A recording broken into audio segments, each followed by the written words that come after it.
Aujourd'hui, on va vous présenter la nouvelle JBL Charge 3. Le look n'a pas vraiment énormément changé, sauf que JBL maintenant a décidé d'uniformiser tous ses produits ensemble pour avoir un look commun. Donc elle ressemble beaucoup à la Extreme par exemple, ou à la Flip 3.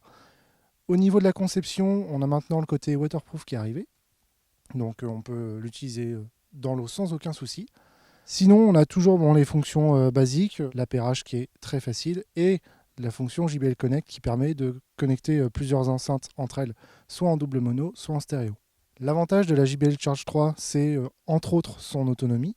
On vient de finir les mesures à peine et on est quand même arrivé à un total de 22 heures environ.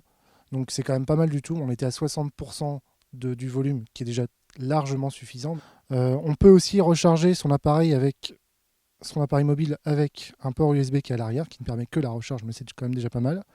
En termes de son, la JBL Charge 3, elle est pas trop mal pour sa taille, mais bon, ça reste quand même, il y a quand même des éléments qui nous ont pas trop plu, notamment la différence qui est quand même assez notable entre le filaire et le Bluetooth. Étonnamment, en filaire, on a même pas mal de disto dans les basses, ce qui fait que cette zone-là est un peu plus confuse. À l'inverse, dans les médiums aigus, c'est un peu moins agressif.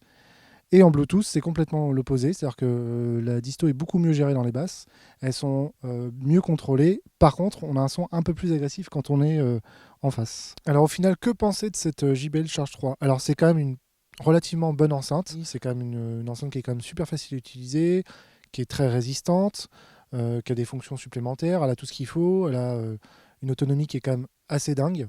Au niveau son, par contre, on est un petit peu déçu déjà du fait qu'il y ait une différence entre le filaire et le Bluetooth.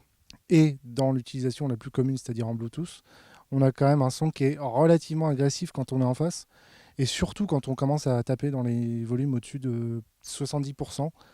Donc c'est un petit peu gênant quand même, mais en général, ça reste quand même une bonne enceinte.